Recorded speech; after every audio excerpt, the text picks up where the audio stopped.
독일 남부 바이에른주의 중심 도시인 뮌헨. 매해 9월 말에서 10월 초까지 이곳에선 성대한 축제가 열립니다. 세계 3대 축제 중 하나로 꼽히는 옥토버 페스트입니다.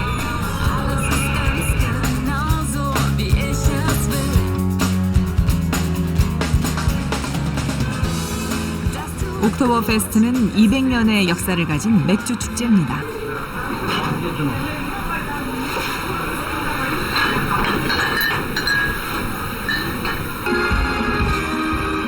전 세계에서 모인 수백만 명의 사람들이 천여 개 이르는 독일 맥주 회사에서 만든 다양한 맥주를 즐깁니다.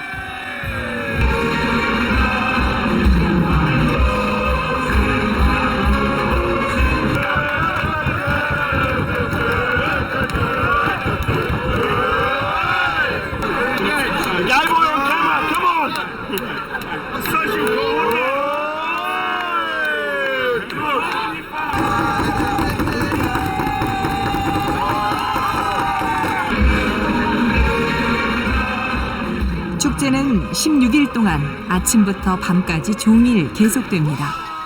이 기간 소비되는 맥주의 양이 무려 700만 리터에 이릅니다.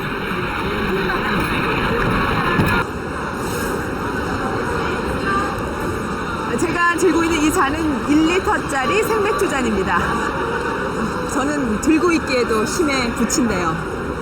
맥주잔만 큰 것이 아니라 여기 모인 사람들은 정말 많은 양의 술을 즐깁니다.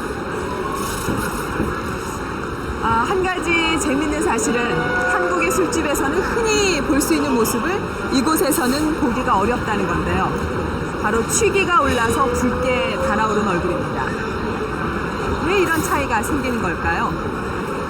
여기에는 인간이 오랫동안 환경과 음식에 적응하면서 우리 몸속에 숨겨둔 DNA 때문이라고 하는데요. 그 비밀을 찾아서 음식과 진화, 그 두 번째 이야기를 시작합니다.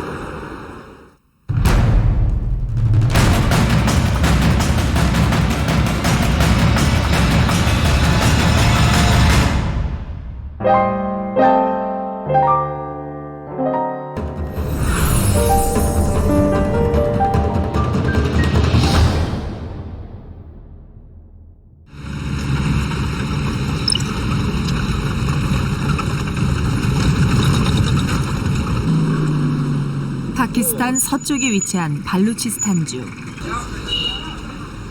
주도인 퀘타는 유목민들의 땅으로 이란, 인도, 아프가니스탄을 잇는 교통의 요지입니다. 퀘타에서 약 1시간 거리에 위치한 카치 평원. 이곳 메르가르 유적에선 신석기 시대 인류의 생활상을 볼 수 있는 중요한 유적이 발굴됐습니다. 약 9,000년 전 신석기인들이 지은 것으로 보이는 집터입니다. 그들은 이곳에 흙으로 집을 짓고 정착 생활을 했습니다.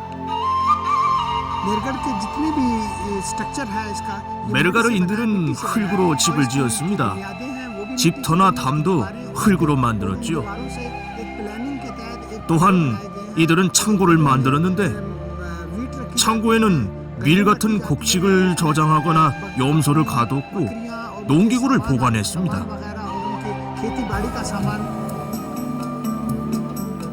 유적에선 집, 창고와 함께 토기와 농기구, 불에 탄 밀과 보리가 발견됐습니다.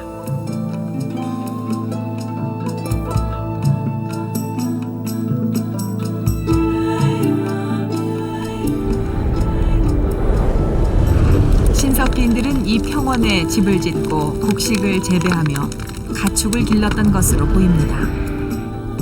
인류는 먹을거리를 찾아 떠돌던 수렵 채집 생활을 청산하고 농경을 시작한 것입니다.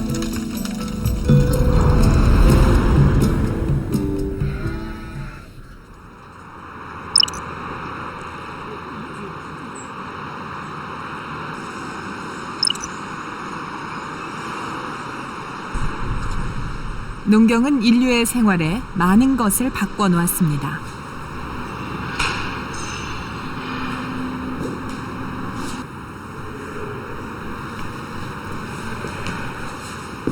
우즈베키스탄 메르가르인들은 약 9,000년 전쯤 수렵사회에서 벗어나서 농사를 짓기 시작했습니다.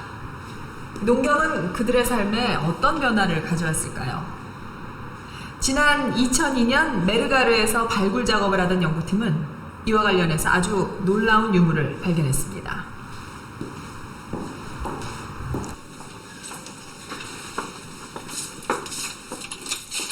농사를 지으면서 인류에게 일어난 엄청난 변화. 그것을 증언한 것은 9,000년 전 신석기인의 유골이었습니다.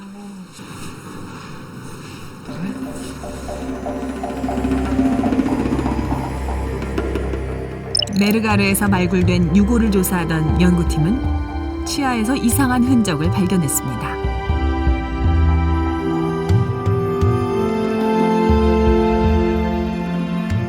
어금니 곳곳에 구멍이 뚫려 있었습니다. 특이한 구멍이죠. 이 구멍들은 살아있을 때 만들어진 것입니다.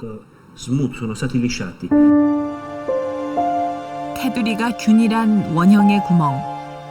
그것은 음식을 씹느라 치아 표면이 마모된 흔적과는 확연히 달랐습니다.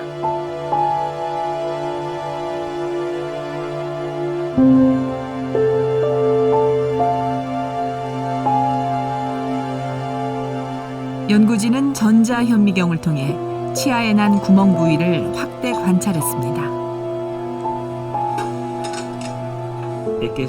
이 부분은 치아 마모에 의해 자연적으로 생긴 반면 이 부분은 인공적으로 생긴 구멍입니다. 송곳으로 구멍을 뚫었죠. 여기 줄무늬를 통해 알 수 있습니다.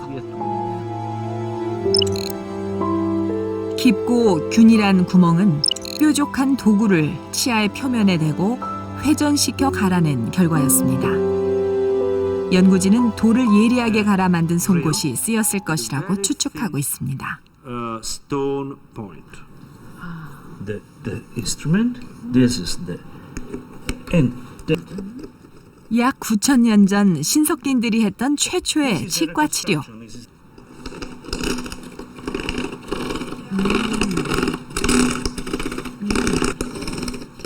전문가들은 이것이 충치를 치료하는 행위였을 것으로 추측하고 있습니다. no, però spesso si vengono molto spesso. Cioè mangiavano e appiattivano. 신석기인들의 음식을 씹는 행위가 del dolore. 치아를 Perché si 평평하게 espone la parte 만들었습니다. viva del dente.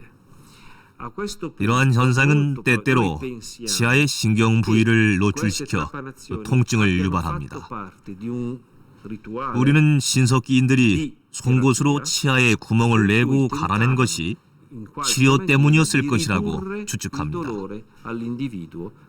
그들은 통증을 줄이기 위해 송곳으로 치아를 갈아내고 약초와 동물에서 얻은 약물을 사용했을 것입니다.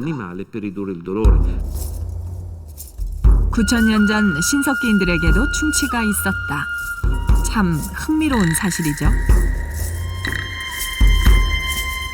인류는 언제부터 충치를 앓았던 걸까요? 조사에 따르면 수렵 채집을 하던 시대엔 충치 발생률이 5%에 불과했습니다. 그러나 신석기 시대 농경을 시작하자 무려 25%까지 치솟았습니다. 전문가들은 그 이유를 식생활의 변화에서 찾고 있습니다. 농경을 시작한 신석기 시대 이후 인류는 경작한 곡식의 껍질을 벗기고 갈아 정제된 탄수화물을 섭취했습니다.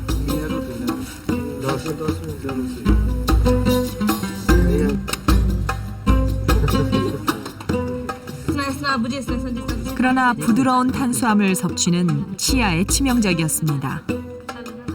그동안 치아를 청소하는 역할을 했던 생야채와 고기의 섭취가 줄어들면서 치아엔 박테리아가 급증하기 시작했습니다. Cavities really began. 식량을 위해 People 농경을 started 시작하면서 to plant foods. 충치도 시작됐습니다. Wheat, 밀, rice, 쌀, sorghum, 수수, millet. 기장 these 같은 cereal 곡식들은 grains that we 영양이 eat today 풍부하고 are 소화하기 rich 쉬운 in simple, 탄수화물로 easily 이루어져 digestible 있습니다. carbohydrates. 입속에 있는 세균이 in your 이 plaque 탄수화물을 아주 좋아하죠. love those carbohydrates. And when you 세균이 have 많아지면 bacteria, 산을 만들고 이 산이 waste 치아에 구멍을 내서 충치가 생기게 acid 됩니다. makes holes in your teeth. 농경을 시작하기 전에는 충치가 거의 없었습니다. There were very few cavities. 식생활에 가히 혁명과도 같은 변화를 몰고 온 농경. 농경은 신석기 시대 지구 곳곳에서 거의 동시에 시작됐습니다. 흥미로운 사실은 농경이 약 만 년 전 비슷한 시기에 세계 곳곳에서 시작됐다는 겁니다. 중국 남부, 인도 동북부에서 밀과 쌀 농사가 시작됐고 뉴기니 섬에선 바나나 농사가, 멕시코 남부에서는 옥수수 농사가 시작됐습니다. 이 모든 일들이 세계 곳곳에서 거의 같은 시기에 일어났습니다.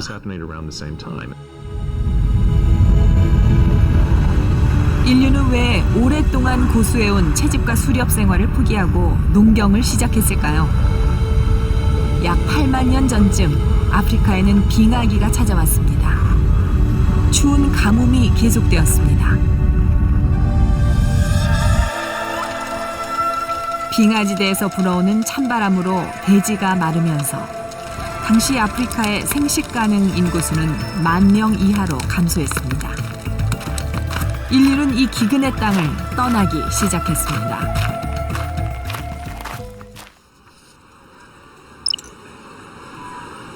아프리카를 떠난 인류는 어디로 갔을까요?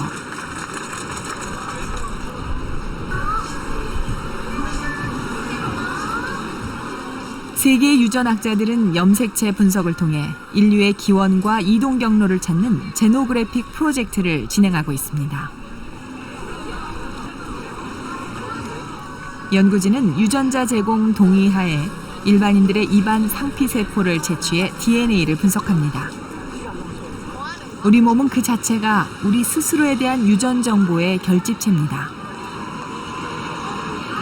마치 그 지층을 연구하면 그 지층에서 발견되는 화석을 통해서 그 지질 시대의 환경이나 그 시대에 살았던 생물상을 이해할 수 있듯이 마치 지층 연구와 같이 DNA 분자를 분석하면 돌연변이를 통해서 우리 인류의 기원과 또 개인이 가지고 있는 고유한 어떤 정보를 분석해낼 수가 있습니다. 최근 20-30년 사이 급발전한 유전공학을 바탕으로 진화론은 다양한 과학적 검증을 시도하고 있습니다. 남자는 성염색체인 Y 염색체에서, 여자는 모성을 통해 전달되는 미토콘드리아에서 각각 DNA를 추출해 유전 정보를 분석합니다. 그리고 유사한 돌연변이를 분류해 그 계통도를 그려 인류의 기원을 추적했습니다.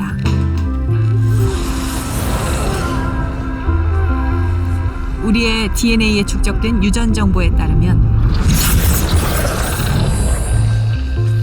인류는 한 뿌리에서 출발했습니다.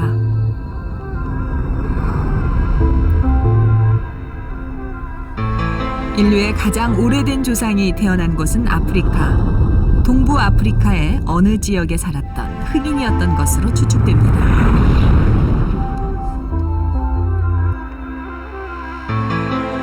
지노그래픽 프로젝트 연구 결과에 의하면 지금으로부터 동부 아프리카에서 15만 년 내지 20만 년 전에 출현한 초기 마이토콘드리아 이부 조상이 10만 년 동안은 아프리카 내에서 집단 팽창을 하다가 약 7, 8만 년 전 남방 이주 경로를 통해서 인도와 그리고 동남아시아를 거쳐서 호주까지 한 5, 6만 년 전에 이주를 하게 됩니다.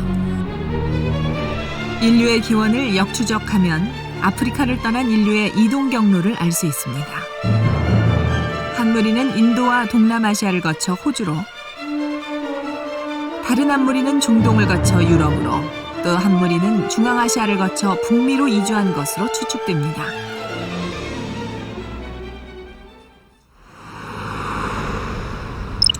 아프리카를 떠난 그들은 어떻게 살았을까요?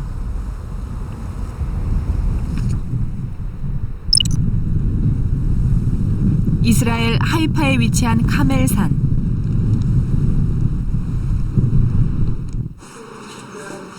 아프리카를 탈출한 한 무리의 인류가 이곳에 도착했습니다. 지금으로부터 약 15,000년 전 이 땅의 주인은 나토푸인이라 불리는 사람들이었습니다. 새로운 땅에서의 생활은 이전과는 달랐습니다. 이들의 거주지에선 돌랏과 연돌, 불에 탄 곡식 등 농경의 흔적이 발견됐습니다. 이들은 정착 생활을 하며 직접 농사를 짓기 시작했던 것입니다.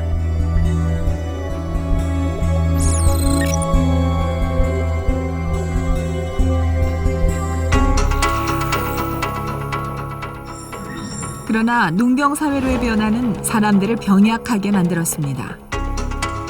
인류는 도구를 이용해 고열량 음식을 섭취하면서 뇌가 커지고 키 또한 커졌지만 농경을 시작하면서 다시 키가 작아지고 수명이 줄었습니다. 일반적으로 현대인들은 수렵 채집을 하던 조상들이 건강하지 못했을 거라고 생각합니다. 그러나 사실 수렵 채집인들이 농경인들보다 더 건강했습니다. 키도 더 크고 수명도 더 길었죠. 이런 현상의 원인은 수렵 채집인들은 다양한 동물과 식물로부터 음식을 구할 수가 있었지만 농경인들은 농경의 발달로 주로 곡물만 먹는 단조로운 식사를 했기 때문으로 보입니다.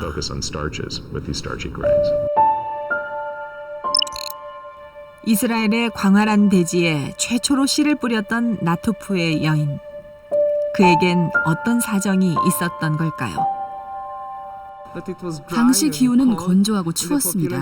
반면 인구는 전보다 많아졌기 때문에 배를 채울 새로운 방법을 찾아야만 했습니다. 야생에서 재배를 실험하다 집 근처에서 재배하게 된 것으로 보입니다.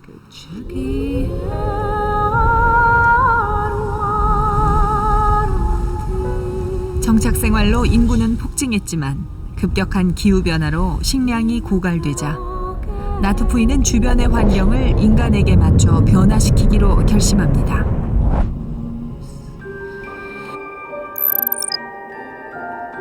빙하기와 간빙기를 거치며 급격히 줄어들었던 인구는 농경의 시작과 함께 폭증했습니다.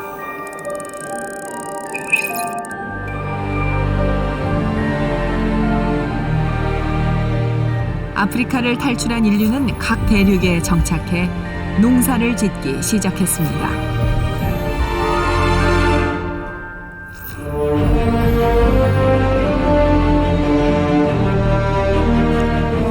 식량을 찾아 아프리카를 탈출한 인류는 세계 곳곳으로 퍼져나가서 농경을 시작하게 되는데요.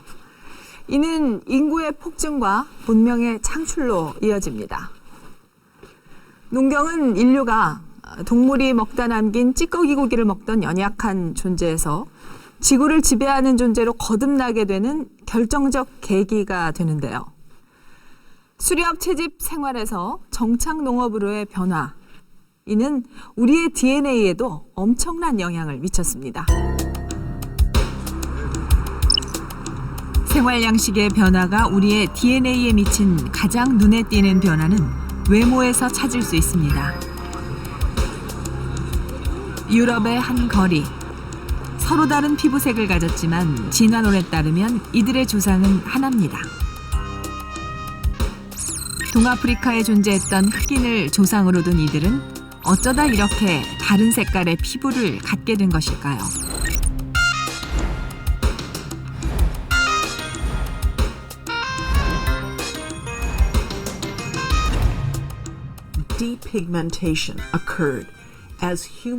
인류가 자외선이 약한 지역으로 이동하면서 피부색이 희게 변했습니다. 사실 적도 지역에 적합한 짙은 피부색은요, 새로운 환경엔 너무 어두웠죠. 그래서 자연 선택적으로 더 밝은 피부를 갖게 되는 유전적 변이가 생겼습니다. 이렇게 해서 유럽인과 동아시아인이 가장 먼저 더 밝은 피부색으로 진화하게 된 것입니다.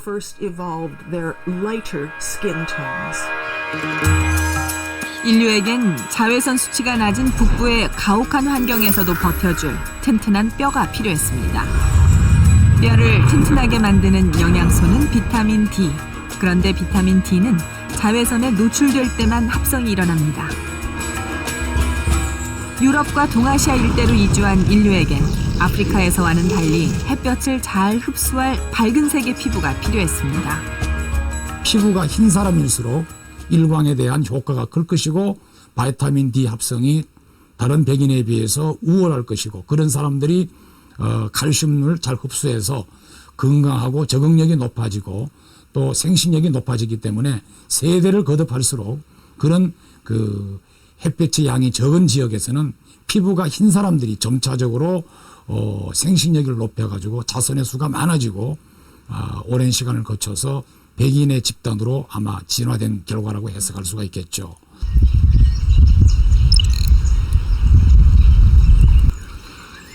인류는 각자 선택한 환경에서 살아남기 위해 끊임없이 자신의 유전자를 변화시켜 왔습니다.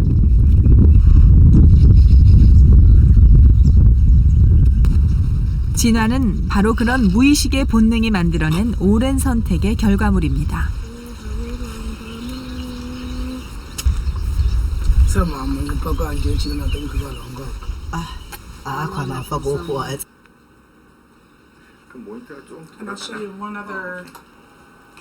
세라 티시코프 박사는 인류가 환경에 어떻게 적응해 왔는지를 아프리카 수렵 채집 민족들의 유전체를 통해 연구하고 있습니다.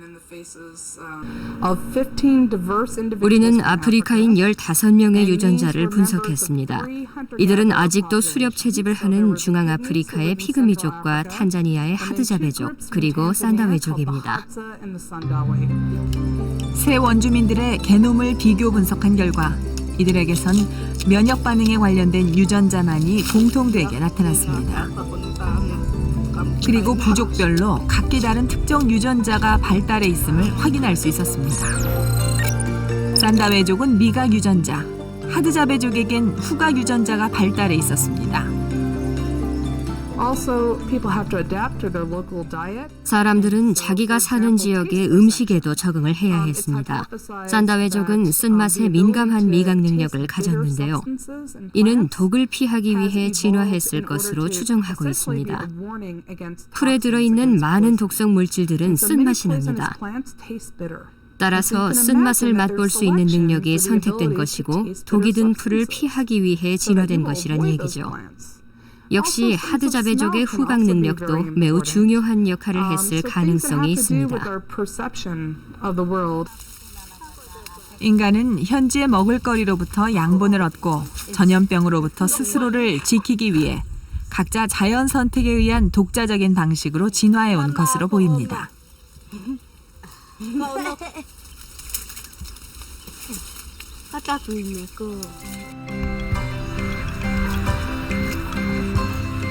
먹을거리를 찾아 전 세계로 흩어진 인류에게도 수많은 선택이 필요했습니다.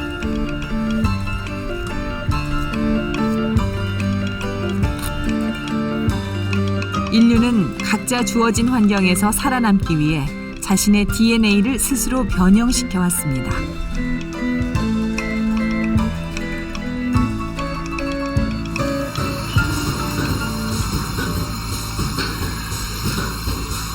우리가 평소에 흔히 접하게 되는 이 우유 한 잔에도 인류 진화의 비밀이 숨겨져 있습니다.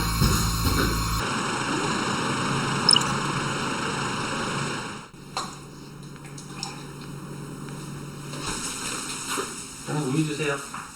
서울의 한 가정. 올해 4살인 창민이는 우유를 좋아합니다. 푸자 푸조? 푸조는 어렵다 야 인간적으로. 쭉쭉쭉쭉.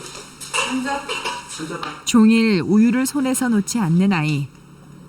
젖을 뗀 지 1년이 되어가지만 여전히 밥보다 우유를 더 많이 마십니다. 우유 맛있어요? 이렇게요. 우유만 먹지 말고 맘마도 먹어야지. 반면 엄마는 우유를 전혀 마시지 못합니다. 우유를 마시면 속이 불편하기 때문입니다.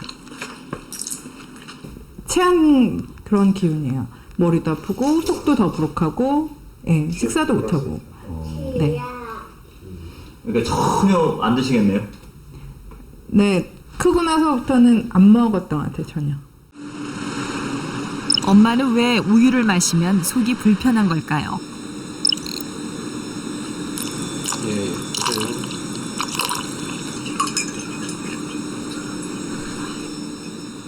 아이 엄마에게 유당을 섭취하게 한 후 혈액을 채취해 혈당의 변화 상태를 관찰했습니다.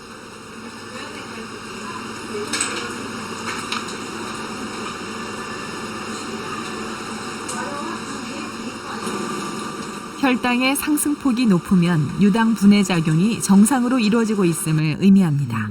몸에 안 맞으니까 안 좋아진다.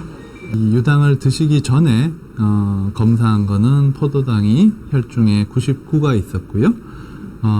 드시고 난 다음에는 103으로 나왔네요. 사실 유당을 거의 분해를 못 시켰다고 생각을 해야 됩니다. 정상적인 유당을 분해시킬 수 있는 사람들인 경우에는 유당을 드시고 난 다음에 포도당 농도가 혈중에 많이 올라가야 되는데 그렇지 않은 걸로 봐서는 유당불내증이 맞습니다. 유당불내증은 몸 안에 우유의 유당인 락토스를 소화시키는 효소 락타제가 없기 때문에 일어납니다.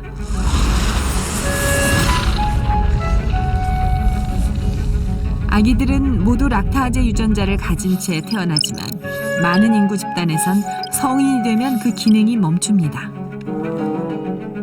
이런 현상은 한국, 중국, 일본 등 아시아인들에게 주로 나타납니다. 전 인구의 절반 이상이 유아 이후 우유 섭취 시 복통과 소화불량 증세를 보입니다.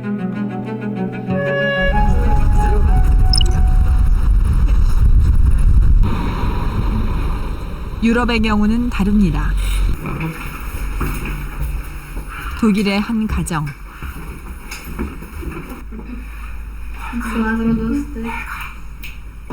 아침 식사 메뉴는 버터를 바른 빵과 우유입니다.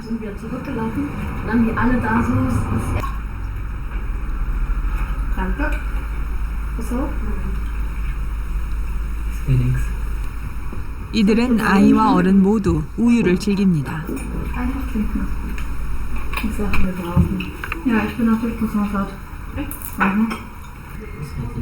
유아부터 성인에 이르기까지 우유를 소화시키는데 장애를 느끼는 사람은 거의 없습니다. Ja, ich trinke jeden Morgen eigentlich Milch. Trinkst du gern? Ja, jeden Morgen. Warum? Ja, das trinke ich sehr gerne. Eigentlich jeden Morgen und abends eigentlich. Abends auch? Abends auch, ja.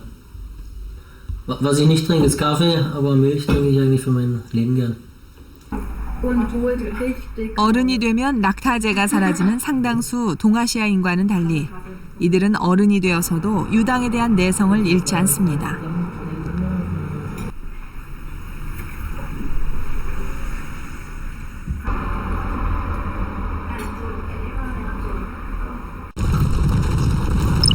성인이 되어서도 락타제 유전자가 활성화되는 것은 자연 선택에 의한 일종의 돌연변이 현상입니다. 수천 년 동안 몽골 평원에서 가축을 길러온 유목민들. 초원에서 동물에 젖은 수분 보충원이자 고단백 영양식이기도 합니다.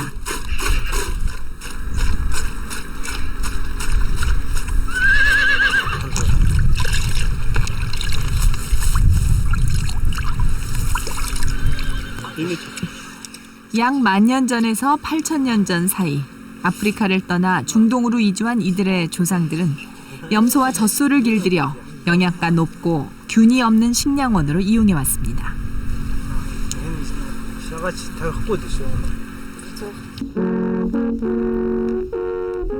이들 중동 지방의 사람들이 유럽으로 이동하면서 그들의 가축들도 함께 이동했습니다.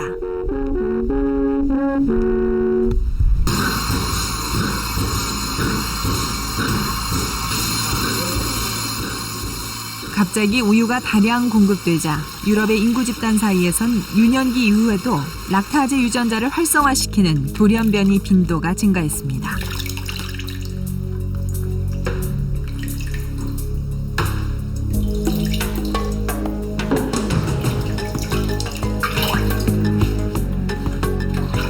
오늘날 유럽인의 90% 이상이 유당분해를 활성화시키는 돌연변이 유전자를 가지고 있습니다.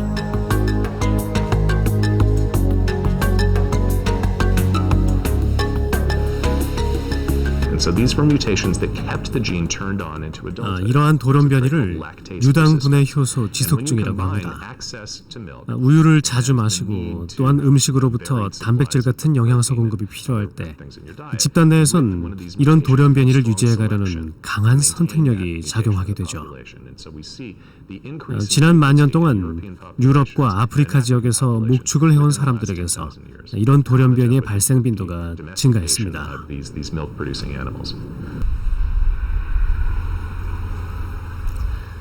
우유는 영양이 풍부하고 구하기 쉽고 또 안전하기까지 한 음식이었습니다. 유럽과 몽골 사람들에겐 생존과 번식을 위해 꼭 필요한 음식이었죠. 그렇다면 우유처럼 이렇게 유용한 음식을 제대로 소화시킬 수 없었던 동아시아인들, 이들은 과연 생존을 위해 무엇을 선택했을까요?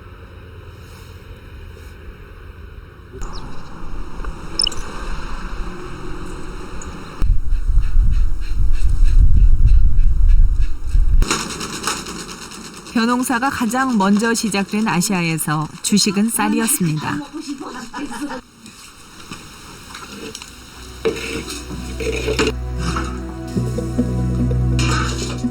우리나라 사람들은 밥으로 탄수화물을 섭취해 에너지원으로 삼았습니다.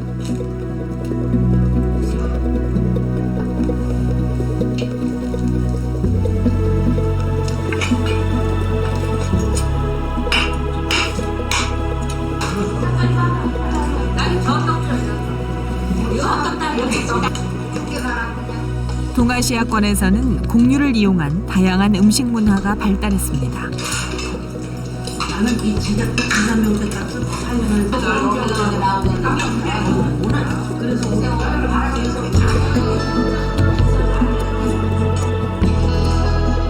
우리는 떡과 약식, 한과, 식혜 등 쌀을 이용해 만든 음식을 즐겼습니다.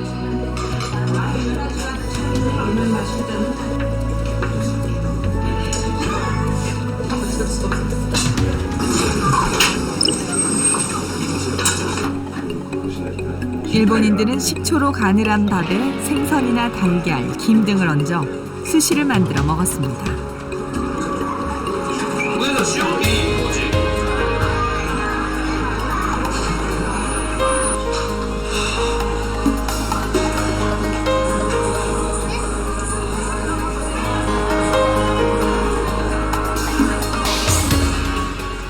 이런 식생활은 우리 유전자에 어떤 영향을 미쳤을까요? 서울대 유전체의학연구소에서는 동아시아 사람들이 가진 유전적 특성에 대해 연구하고 있습니다. 인간의 DNA는 99.9%가 동일하지만 나머지 0.1%의 DNA에는 고유한 돌연변이가 존재합니다.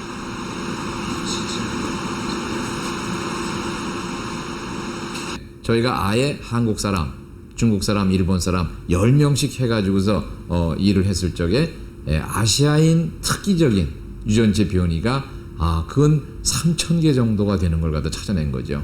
그래서 이거는 이제 어떤 아시아인에만 있는 변이가 뭐냐, 그리고 그것이 어떤 중요성을 갖느냐 하는 것들은 지금 계속 이제 연구가 되고 있습니다. 동아시아인에게만 나타나는 3,000개 유전체 변이 중 가장 눈에 띄는 것은 녹말을 분해하는 침속 아밀라아제 생성 유전자였습니다.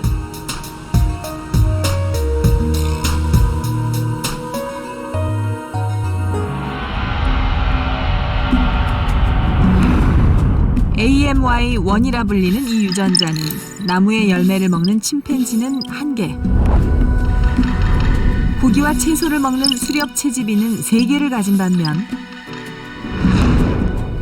쌀을 주식으로 하는 동아시아인에게선 무려 7개까지 나타났습니다. 농업혁명이라고 하는 것이 그 인간에게 준 어떤 충격은 아주 간단합니다. 녹말을 엄청나게 많은 녹말을 갑자기 그 사람들이 이제 혈당으로 올라오게 되는 거죠. 혈액 속에 올라오게 되니까 그걸 갖다 해결을 해야 되는 그런 입장에서 결국은 그 아밀라제 이제 녹말 분해 효소의 수가 증가하게 됐다. 이렇게 볼 수 있는 겁니다. 그래서 이런 그 환경이 유전체의 변이를 일으키고 그 유전체의 변이가 어떤 문화와 이런 데 다 영향을 줄 수 있다 하는 얘기가 되는 거죠. 유전자는 주어진 환경에 따라 자연 선택을 합니다. 벼를 재배하는 동아시아인들은 탄수화물 소화에 관여하는 유전자를 더 많이 갖도록 진화한 것입니다.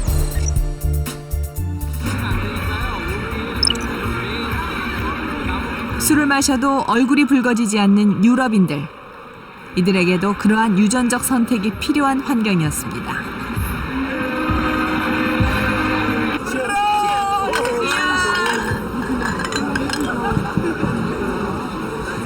자, 이제 유럽 사람들이 술을 마셔도 얼굴이 변하지 않는 이유를 알 수 있을 것 같습니다. 그러면 술을 마시면 얼굴이 붉어지는 사람과 얼굴이 전혀 변하지 않는 사람들, 과연 어떤 차이가 있는 것일까요? Nee, eher nicht. Was noch nie gut geworden? Oh Gott, vielleicht, aber nicht so oft. Kommt auf den Zeitraum drauf an, aber 2-3 Mossen. 유럽인들의 음주량은 다른 지역 사람들의 약 1.3배에 이릅니다.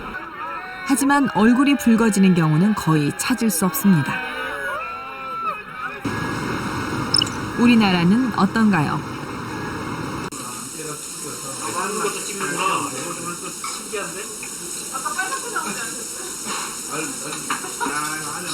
한 회사의 회식 자리.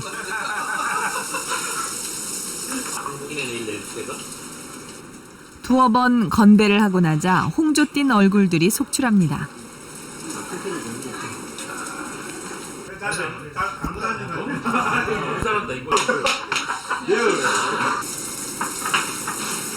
한 잔만 먹어도 많이 빨개져요. 그럼 어떻게 돼요? 증상은?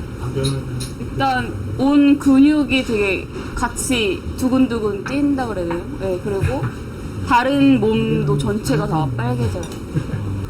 소주 한 잔 마시면 거의 정신을 못 차리는 것 같아요. 그래서 전혀 술을 입에 대지 않고 있습니다. 그 소주를 먹으면 속이 굉장히 많이 안 좋아지더라고요. 맥주를 먹으면 머리가 많이 아프고요. 그래도 술은 그렇죠. 많이 먹었습니다. 실제로 지역에 따라 알코올 분해 능력의 차이가 있는지 독일인과 우리나라 사람을 대상으로 패치 실험을 했습니다. 술을 마시지 않은 상태에서 패치를 팔 안쪽에 20분간 붙이게 되는데 색깔이 진하게 변할수록 알코올 분해 능력이 취약하다는 걸 의미합니다.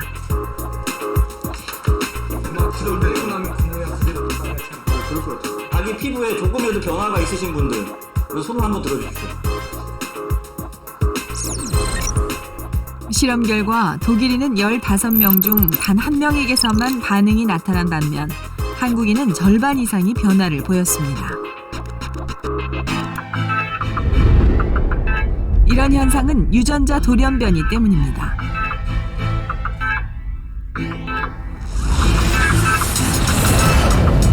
한국인에게는 ALDH라는 알코올 분해 유전자가 적어 알코올의 1차 부산물인 아세트알데히드를 분해하는 능력이 떨어집니다.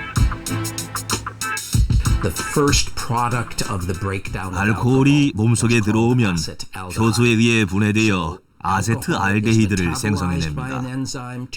대부분의 사람들 혹은 돌연변이가 일어나지 않은 사람들은 알코올이 효소에 분해돼 아세트알데히드가 생기면은 알데하이드 디하이드로 지네이지에 의해 즉시 분해됩니다.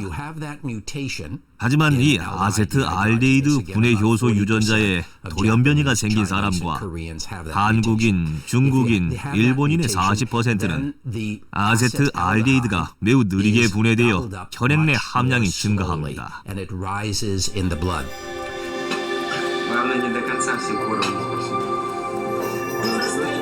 반면 러시아, 폴란드 등 북방민족들은 독주에도 강합니다.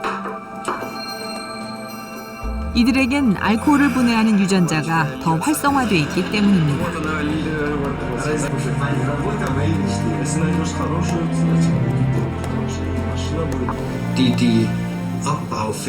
유전자 변화로 알코올을 분해하는 기능이 향상됐기 때문입니다. 추운 북쪽 지방에선 알코올이 빨리 온기를 전해줘 도움이 되기 때문이지요. 체온이 떨어져 있는 사람에게 높은 도수의 술을 주면 생명을 구할 수 있지만 따뜻한 남쪽에선 그럴 필요가 없었던 것입니다. 유럽인들에게 알코올은 환경에 적응하기 위한 필수품이었습니다. 독일에는 다른 지역에선 찾아볼 수 없는 독특한 음식이 있습니다. 맥주 수프. 이름 그대로 맥주로 만든 수프입니다. 이들은 이 수프를 18세기까지 즐겨 먹었습니다.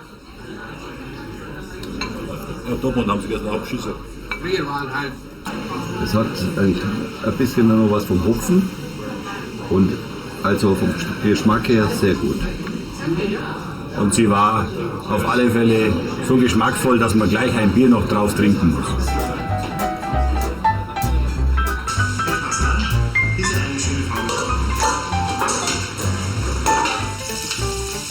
맥주 수프는 고기를 볶다가 양파, 감자 같은 야채를 넣어 함께 볶습니다.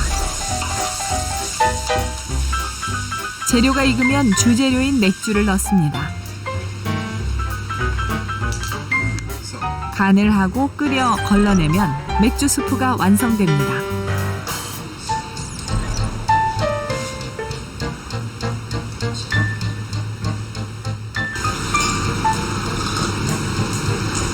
맥주 냄새가 그대로 살아있으면서 고기의 그 구수한 맛도 나네요.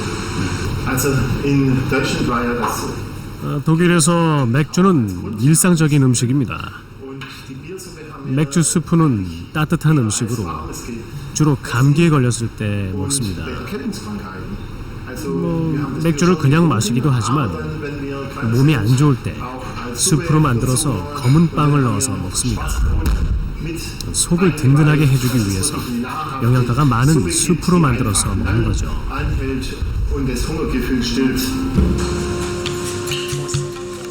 유럽인들이 국물로 맥주를 만들어 마신 것은 오염된 물 때문이었습니다. 집단 정착 생활을 시작한 이후 유럽에선 물의 위생 및 폐수 문제가 심각했습니다. 깨끗한 물을 얻기가 어려워지자 유럽인들은 알코올을 이용해 세균의 위험으로부터 벗어나고자 했습니다. Bier hat viele Kalorien und es hat 맥주는 열량이 높습니다. 빵과 비교했을 때 맥주의 장점은 인체에 필요한 열량을 수분과 함께 섭취할 수 있다는 겁니다. 병균이 들어있을 수 있는 물을 따로 마시지 않아도 된다는 거죠. 그런 면에서 맥주는 깨끗하고 좋은 것으로 생각되어졌습니다. 과거 바이에른 지방의 수녀들이 매일 몇 리터의 맥주를 배당받아서 생존을 위해 마신 일도 있었습니다. 알렉산더 대왕은 말이 병에 감염되지 않도록 식수에 술을 탔고 17세기 후반 영국에선 아이들까지 1인당 하루 3리터의 맥주를 마셨습니다. 살아남기 위해 알코올이 필요했던 이들은 알코올 분해 유전자를 활성화시켜 술에 대한 내성을 길렀던 것입니다.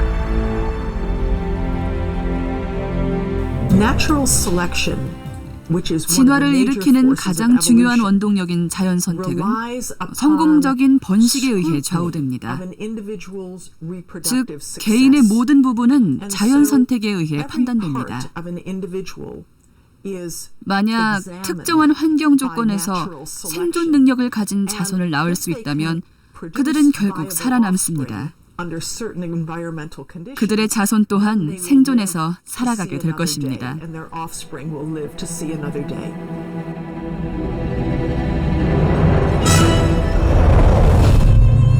만년 전 신석기인 누군가가 최초로 씨앗을 뿌렸고 농업은 인류의 생활에 엄청난 변화를 몰고 왔습니다.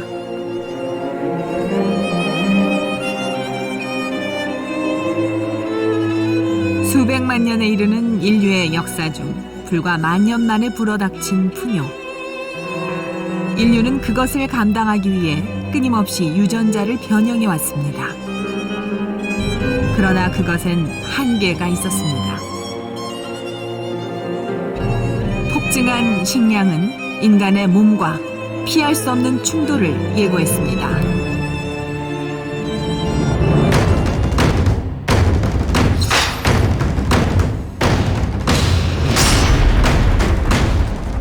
The reason that some populations are obese is that the energy in is too much.